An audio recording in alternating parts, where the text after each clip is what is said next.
Brendan Carr is a former communications lawyer. He now serves as a Trump-appointed commissioner on the Federal Communications Commission, which is the federal agency charged with regulating media and communications. Unusually for an FCC commissioner, he has been quite outspoken about several matters of public debate, including his opposition to big tech censorship, which he has been very steadfast on, the censorship specifically imposed around the COVID discourse, and most recently he has been quite outspoken in opposition to the decision by one judge in Brazil to ban X in the entire country as a result of X's failures to comply with a whole variety of unjust censorship orders. He has also at the same time been one of the leaders urging the banning of Tik Tok on national security grounds, and he plays a very important role in all these issues. He's not a pundit. He's an actual commissioner on the FCC, and for that reason, we are excited to speak with him tonight. Mr. Carr, welcome to our show. It's great to speak with you. Thanks for coming on.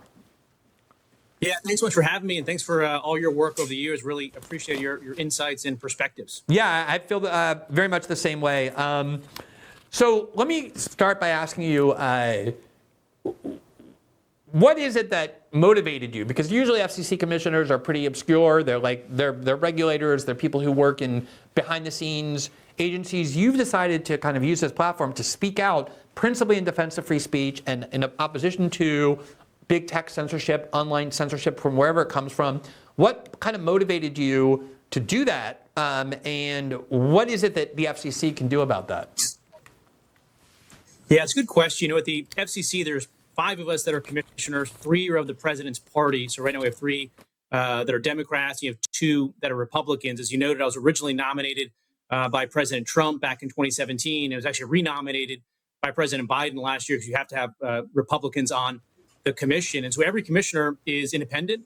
We are outside of the administration. And that gives us a lot of freedom and leeway to pick and choose the issues that we focus on. And one of them that I've been very focused on over the years is this really sort of recent, or the last couple of years, surge in censorship. We see it domestically in the U.S. and we see it abroad as well. In fact, I think one of the first times I think you and I crossed paths was when a number of Democrats in Congress were writing letters to cable companies urging them to drop Fox News and Newsmax based on the political perspectives of the newsrooms there. We saw other efforts where there was a license transfer of a radio station in South Florida going to perceived conservative buyers, and Democrats wrote the FCC and suggested that we should block it on that basis. And so I've tried to sort of speak out where I see that taking place. And recently in Brazil, it fits that, and we can unpack it. It's part of this, global surge in censorship, but also I think it's a really concerning authoritarian trend in Brazil that should give businesses across the board a lot of concern. This isn't just about Elon Musk. It's not just about failing to have a registered agent. There's something happening here that we can unpack that I think, like Bill Ackman said, is putting Brazil on the path to becoming uninvestable. Yeah, I definitely want to delve a little bit more into the Brazil case. Obviously, as I'm sure you know, we are based in Brazil. It's kind of amazing that if we want to watch our own show or transmit our own show on Rumble, which is no longer available in Brazil for similar reasons, we have to use a VPN to do it. Obviously, have to use a VPN if we want to access X, even though somehow this judge invented a law that it's now a criminal offense to do so, and you have to pay $10,000, $9,000 a day if you are caught doing so.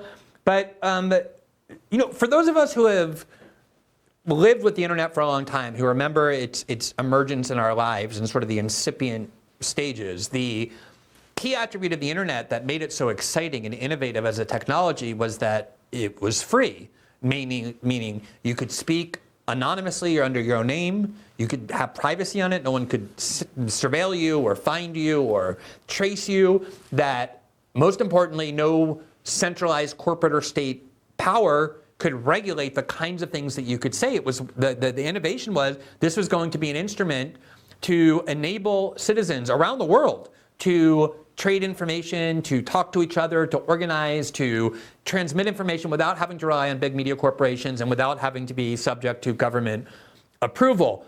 In your mind, I think the internet was that for quite a long time. But in your mind, when did this censorship ethos or system begin to emerge as a system, and what is it that you think caused it?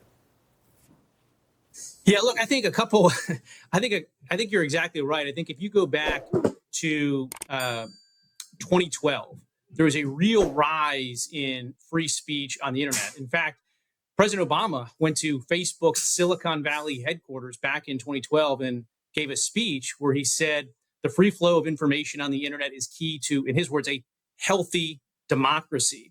And then flash forward 10 years and a few short miles down the road, President Obama gave a speech in 2022 at Stanford. And he talked about the threats that come from the free flow of information and talked about it as being a potential threat to democracy. So if you look at the bookends there of 2012 to 2022, something very fundamental, as you noted, has changed. We used to view free speech in the internet. In fact, America itself, whether it was, free speech over any modern means of communication, Radio Free Asia, we embraced free speech during a lot of the sort of 2010, 2012 global unrest when we viewed it as a tool to take down authoritarians. And then I think something happened in 2016, right around Brexit, right around the election of President Trump. There's a very clear shift that people said, you know what, maybe this free speech on the internet thing is not compatible with the outcomes that we want to see at the ballot box. And so something has changed fundamentally, and all of those powers that were at play to promote free speech, to undermine authoritarian regimes, have sort of turned those jets into reverse. And I think you're seeing globally this back of control over free speech. And again, even go back even further. The modern day op-ed launched on the pages of the New York Times in 1970s, and there was an editor at the time, John Oakes, and he said, diversity of opinion is the lifeblood of democracy. The moment we insist that everybody think the same way we do, our democratic way of life is in jeopardy. Of course, flash forward now 50 years, and New York Times op-ed page, had people fired over running a free speech piece, the Tom Cotton op-ed. So I think you put your finger on it. There was a first generation of free speech, of empowerment on the internet, and these established gatekeepers now are working hard to get control of it. Brazil's the latest example.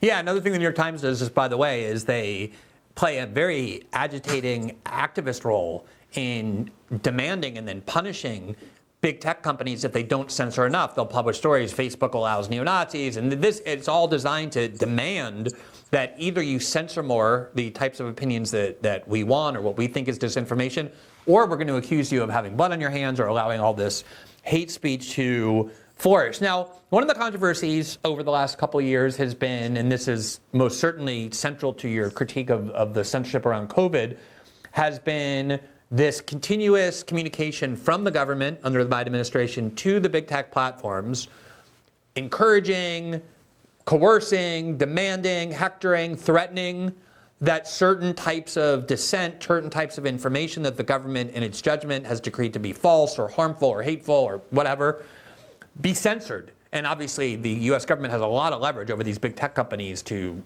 force that to happen. It's not just an option or a suggestion. It's something far greater than that, as two courts have ruled before the Supreme Court threw it out on standing grounds. But the people who will defend that will say, look, the US government does have a legitimate role in conveying to big tech companies information that they think is false or harmful, information that they think is coming from a foreign government, that's disinformation designed to destabilize our government. What's your view on the legitimate role, if any, of the US government to communicate their concerns to big tech companies about certain kind of speech that's being permitted? Yeah, there could be some minimal role there, as you articulated, but I think what we've seen over the last couple of years, in particular the Biden-Harris administration, is they just blew past any possible line in the sand that could be legitimately drawn. The evidence that's been brought to bear shows that not only were they flagging just pure political speech, satire, memes, but they did so with a clenched fist, meaning they made very clear that the Biden administration's continued defense of 230 protections, which are protections, whether you like them or not, that big tech has benefited from, that those were at risk. They made clear that they were looking at anti-competitive, antitrust action. So at the same time that they were sort of going beyond merely flagging certain types of posts, they were going right to political speech, and they were doing so with a carrot and a stick right there. There's an entire line of Supreme Court cases called actually the jawboning line of cases, where if you're a federal official and you are pressuring a private entity to censor another private entity, well, then effectively the First Amendment is in fact invoked. I think that this is one where Justice Alito in our Supreme Court in dissent was right in one of these recent cases where the majority said, we don't think there's enough there to really demonstrate that there was sort of official government pressure that crossed the line. Yeah, we've covered that case, the Bantam Books case, which was kind of the seminal case back in 1964, where this Rhode Island Zoning Commission wanted this book taken down from a bookseller because they thought it was obscene, and they basically threatened, cajoled, and then finally the bookseller brought it down, and the Supreme Court held that was a state action just through that pressure.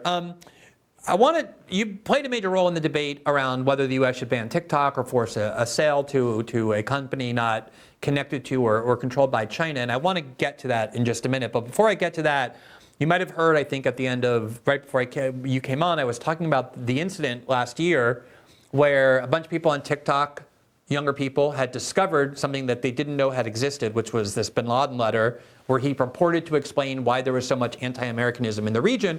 And they were kind of shocked to have learned about this letter because it contained a lot of things that they had never heard before, that they had never thought about before, that they had never known existed. And they began debating it and talking about it quite a bit, and especially in connection with the current U.S. support for the Israeli war in Gaza. And what happened, as you know, I think, is that there was a lot of pressure on TikTok to ban discussions of that letter. The Guardian was coerced into removing it from their site, so they took down this document that, whatever you think of it, has historical importance. And then TikTok did end up banning any discussion of the bin Laden letter. The hashtags about it, the link no longer worked. With regard to that incident, did you see that as a similarly repressive and dangerous act of censorship, or did you see some sort of noble aspect to that? Look, there's a Supreme Court case that goes back, I believe, to the 1950s. It's a Postmaster General case, and it establishes the fact that Americans have a First Amendment right to seek out and obtain foreign propaganda or information the government labels as foreign propaganda. That was a case that involved a newsletter called at the time the Peking Review. It still exists today. It's called the Beijing Review. And Americans have the right to seek that foreign propaganda out, and the government can't stop it. And so I think the TikTok debate as a general matter is really interesting because I think it draws a line between government action based on conduct, which we can get into in that case, or government action based on content. And I think if you're taking action against TikTok because you don't like that the bin Laden letter was circulating on there, I think that is not just sort of wrong as a policy matter, but that's a First Amendment problem.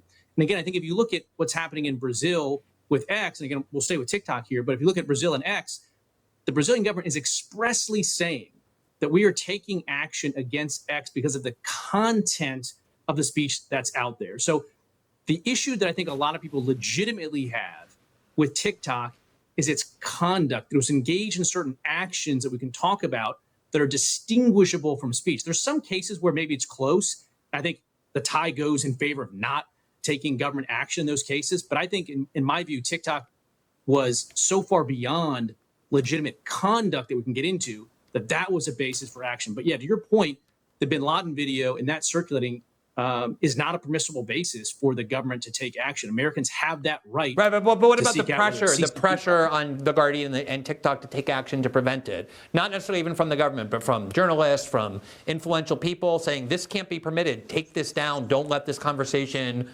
ensue. Is that something that bothered you, even independent of the question of state action?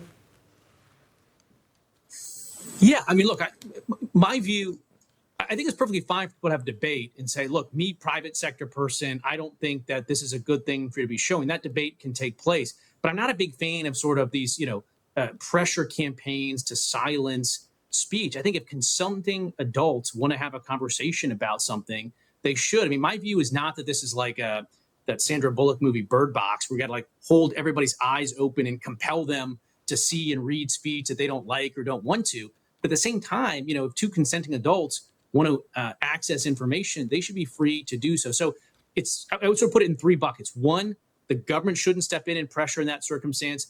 Two, the private sector can have debates and there can be these sort of protests, there can be ad boycotts. I don't love that. But I think sort of the third piece of it is we shouldn't go so far as making it as impossible for consenting adults to be debating any topic. Again, debating ideas, that goes to the heart of how we solve our biggest problems. Let's spin it around. Let's think about it. It's silencing speech that leads us into difficulties. We saw it with COVID. And so I think that's the problem. We should allow consenting adults to have these conversations. As a cinematic reference for holding people's eyes open forcibly and forcing them to ingest content. I probably would have referred to the Clockwork Orange, but maybe we're just revealing our respective ages in that difference. All right, let's go to Brazil, because I've lived in Brazil for 20 years. I have a lot of connections to this country. My children are Brazilian. I care a lot about what's happening here and its future. And I definitely agree with you that the attempt by the Brazilian government to ban X is an extreme escalation of authoritarianism. The fact that it was not even done by Congress, but by a single judge who at the same time invented this criminalization of VPNs is something that, banning X is something that exists in about 7 countries. It's not a very glamorous list to be added to. So I agree with you on that. But I've spent a lot of time talking to and arguing with and debating Brazilians who favor this move by Alexandre de Moraes in the court. And their argument sounds a lot to me like your argument sounds about the U.S. banning of TikTok. I understand the distinction you drew, which is the banning of TikTok is not about the content of speech, but about the conduct of the company. But the Brazilians who favor the banning of X will say that Elon Musk is a foreigner who is trying to use his power and influence to disseminate pro-Bolsonaro, pro-far right-wing propaganda in our country. And in order to protect our sovereignty, in order to not allow some foreigner to dictate to us what information our citizens are swamped with, we're not taking action because we don't like the speech. We're taking action because it's a matter of our sovereignty, which sounds a lot to me like the argument in favor of the U.S. banning TikTok. How do you distinguish those two? Yeah, I think it's a fair question and critique to ask me to sort of discuss those two cases and how I've come out so differently. And I think these two examples are sort of perfect ways of delineating this distinction between conduct on the one hand and content. And I'll start really briefly with TikTok. So the type of conduct that we're talking about is very different than the type of conduct arguably being addressed by Justice de Moraes. In TikTok, I'll just run through this really quickly because I think it's a great example. This started with their cybersecurity expert, one of their C-suite officials, saying that U.S. user data doesn't even exist inside China. And then we got inside leaked materials that showed, in fact, quote, everything is seen in China. So it was about conduct of this data transferring that they'd misrepresented. Then there was episode after episode. They had there was a story that they had been surreptitiously surveilling the location of a journalist that had written negative stories about TikTok. And TikTok came out and not only denied the story, they said that the journalist writing that story lacked journalistic integrity. Well, a month later, TikTok came out and said, actually, mea culpa. We did launch this effort to surveil the location of those journalists. Other times they came out and said, look, we're going to wall off this U.S. user data so it doesn't find its way back into China. Don't worry. And then again, investigative reporting found out that that data was still accessible to personnel inside of China. And so there was this track record of the conduct that I'm talking about being the actual physical transfer of data back to China. You can argue whether that's sort of a good or bad thing, but they were plainly, repeatedly engaged in misrepresentations along those lines that undermined our faith in them from a national security perspective. Now, that's very different than what's taking place in Brazil with X. There's no claim at all that X is somehow collecting data that it shouldn't be and transferring. It's not conduct in that sense. What they're saying is that we are worried that free speech on X will result in people engaging in conduct in our country, which is, two very different conceptions of the word conduct. And in particular, if you look at Justice de Moraes, what he says is that we're worried about the incitement of anti-democratic acts. And it's funny because he's sort of scratching at a concept that's in U.S. law, which we have sort of incitement to violence as sort of an exception to our protection for free speech, but violence is an unlawful act. What he means when you read his decision, incitement to anti-democratic acts, he then goes on to say, is voting the wrong way. And so that sort of makes this very fundamentally different. They're concerned about the content that people are reading on X, as opposed to the concerns I had on TikTok, which is not having to do with the content. Go ahead and have the bin Laden video up there. It was about the obtaining of this data and the transferring of it. And so I think these cases are actually really good at highlighting the line that I think exists. But I don't fault anybody that reasonably looks at all this and says, it's just too much for me. There's too much censorship going on. This is too fine a line that you're drawing in my view.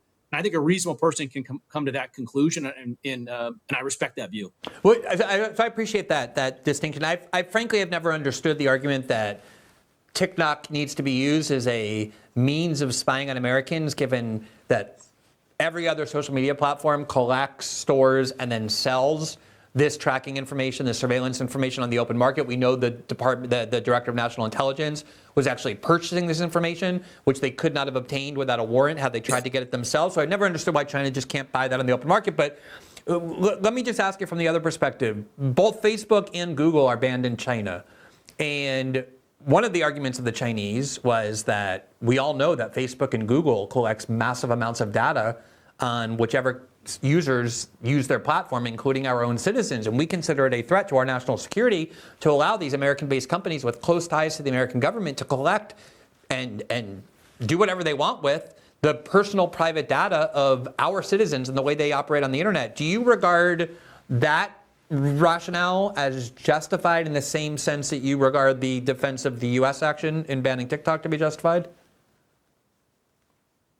I don't really think so. And here's why. One, the evidence that we saw showed that TikTok was collecting far more data than sort of commensurate social media applications, and data that wasn't necessary to the running of the application. Two, we set up a process where that data wouldn't leave the US, in which case we would allow them to continue to operate.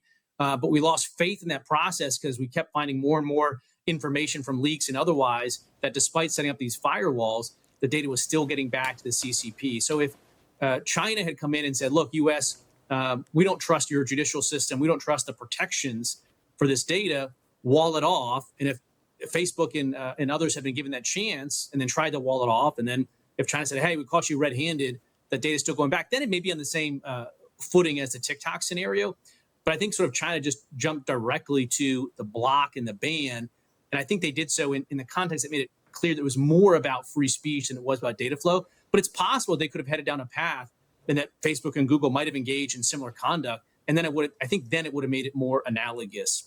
So I want to be respectful of your time. I just have a couple more questions. I actually have a lot more, but we'll have you back on and we can talk about some of the other issues. But just to stick with the TikTok issue for a second, the TikTok ban was originally proposed by the Trump administration during those years when Donald Trump was president. It had a lot of support among congressional Republicans and Senate Republicans as well, based on this concern that you're raising, this national security concern about China. But it could never get enough votes to pass. It only got enough votes once the Biden administration came in and began also advocating for this ban on TikTok. Joe Biden was a very vocal advocate of that. And finally, enough Democrats, after October 7th, decided that they were willing to vote in favor of TikTok. And their rationale, and they've talked about it openly, was not the concern that you were raising about China being a national security threat. Some of them give lip service to that. But again, when that was the only argument, it didn't get enough votes. What made Democrats finally decide that they need to take action against TikTok was that they perceived, especially the vocally pro-Israel members of that caucus, which is a majority, that they thought that one of the reasons why young people were turning against Israel and were empathizing with the pro-Palestinian cause was because there was so much anti-Israel and pro-Palestinian speech being circulated on TikTok that's what made it a sufficient threat that we needed to take action to either ban it or force a sale. I understand the action itself is one that you defend on the grounds you've articulated, but does that the sort of cause that enabled it to be passed and ultimately signed by the Biden administration, that to me seems like that's about content and not about conduct. Does that concern you at all, that motive to ban TikTok? Yeah, I mean, look, it's hard to sort of look at hundreds and hundreds of members of Congress and try to sort of unpack sort of a leading thread in motivation for it to pass. But I will agree with you that, to the extent that people were in favor of this ban purely because they did not like the content that was circulating at post October 7th. However,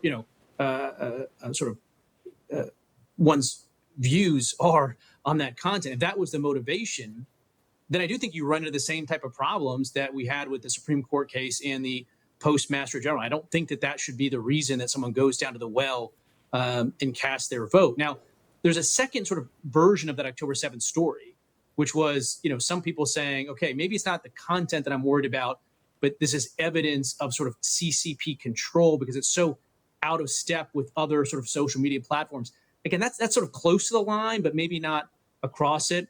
But if you look sort of factually at the timeline, really the key event was this March hearing earlier that year where their TikTok CEO testified. That really galvanized support in Congress. There was a lot of work over that summer on the bill, on the drafting, on the strategizing, and it sort of all came to fruition, as you pointed out, post October 7th. But there was an awful lot of legwork to get it to the sort of the 1 yard line. But again, I don't disagree with you. If someone wants to ban TikToks, they don't like the proportion of Hamas Israel content on there, that I think that's a problem under our First Amendment. But again, I don't think that's what happened here, at least not sufficiently in terms of the whole body of Congress. No, I understand that. I mean, I would encourage you to go look at even what the spearheads in the Republican Party of this ban had to say about why they finally got enough votes after October 7th, why that was the key event. What actually brought Democrats on was this concern about too much anti-Israel speech on TikTok. But I understand, obviously, there's a lot of other motives that attracted a lot of support for that. Yeah. Let me just ask you this one final question. What TikTok basically is in the United States, at the end of the day, and I understand leaving aside the surveillance concerns or the privacy issues, is it's a social media platform that tens of millions, really more than 100 million, I think a third of the population, choose voluntarily to use. Nobody forces them to go onto TikTok. They choose that social media platform as their primary place for forming communion with other people, learning about and expressing political views, organizing politically. It's a place that 1/3 of Americans want to use, do use constantly, and especially young people use almost exclusively. So when you say, okay, we're going to take this app that you like most, where you express your political views, where you get your access to information, and we're going to ban it. We're not going to let you use it. It's no longer going to exist in this country the way X doesn't exist in Brazil. I understand the distinction. But do you see any kind of censorship concerns to that, even if you think the national security problems outweigh it? I think anytime the government steps in and takes an action that deals with a platform that has that many people on it, where they're exchanging information of the sort that you talked about, it's incumbent on the government officials to be very clear and make the case for it. And I do think, it's fair for people to be concerned. Again, the analogy I would draw is there was this Supreme Court case called our Carr books, where there's a bookstore, quintessential First Amendment activity. People go to the bookstore to educate themselves. And the government found out that there was a prostitution ring or similar conduct being run out of the bookstore. And it went to the Supreme Court, and the guy defended and said, you can't shut down my bookstore. This is where people engage in First Amendment activity. And the Supreme Court said, we're sorry, dude, but, you guys were engaging in illegal conduct in the bookstore, so we're going to shut it down. There's no First Amendment analysis. I sort of think that's the case with TikTok, where all these people are using it for legitimate purposes, but ultimately, the platform's owners were engaging in conduct, this transfer of data behind the scenes that was a national security problem. Now, again, my ideal outcome here is this thing continues the way it is from a content perspective, and we simply sever that ownership tie so the millions of Americans can continue to be on TikTok. That's what the bill would do. I would hope that that's ultimately where the sort of the TikTok ownership lands. Or the other sort of final analogy I'll give you is someone can take a pen and write the most salacious anti-American propaganda they want. The government can do to take that pen away for that reason based on the First Amendment. But the moment someone takes that pen and picks a lock with it, that's a problem. And we take the pen and it's no defense to say, but we were engaging it for speech. So yeah, I agree with you that people should be concerned. Yeah, I think it's incumbent on us to be very clear about what the risk is and not say, well, I got a secret briefing, I can't tell you. I can tell you the 10 things that gave me pause from a conduct perspective, and I should be able to do that. But again, I can, think that reasonable people could look at all this and say, look, you're drawing a line that I don't think is there. It's too slippery of a slope. I think that's fair. But, I've attempted to sort of, be sensitive to these issues. But when I think something is sort of so on the conduct side and so far from speech or content, that we can take action. All right. Sorry, just one final quick question, because it's so refreshing to have a discussion of this TikTok ban, which I think is incredibly consequential, no matter your views, in a substantive way. So just as the last question, one of the concerns that people have expressed is that, as we know, and as we've been talking about, U.S. big tech companies are very susceptible to government pressure to censor. And because of the fact that TikTok's ownership and parent company doesn't have that same pressure, that it basically forcing a sale to an American company, one that's closer to the U.S. government, will enable the U.S. government now to control not every social media platform, but now every social media platform. Do you have concerns at all about that, about forcing a transfer to a ownership group that will be more responsible to censorship demands of the U.S. government? One of the ways I think the legislation tried to sort of address this concern is there's no requirement that it divest to sort of a U.S. entity. It simply can't divest to sort of Iran, China, North Korea, Russia. So there's any number of other corporate structures that aren't beholden to the U.S. that this could be distributed to, and I'd be very comfortable with that. When it comes to pressure from the U.S. government, I think we need a baseline protection in place. And one of the things that I've suggested is that if any, we can do this through law or we can do it voluntarily. If any social media company receives perceived pressure from any government official, right, left, or center, to take speech down, they should immediately publicly disclose that fact. If they feel like they can't publicly disclose it because there's national security implications, then they should disclose it on a bipartisan basis to members of Congress. I think that would go a long way to stopping these sort of secret pressure campaigns towards censorship. So frankly, I would ask all social media companies, Meta, Google, all the way down, will you commit, particularly between now and the election, when we need to be most sensitive to free speech, if you get pressure from a government official to take down or to censor speech, you should put your hand up and you say, hey, this happened. If there's a legitimate reason for it, or it's just passing along for information, okay, but transparency is a great disinfectant.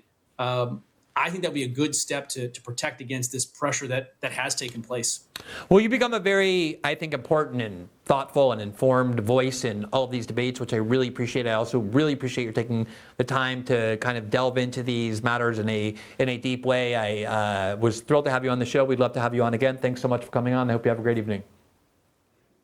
Yeah, really appreciate it. Thanks so much. Absolutely.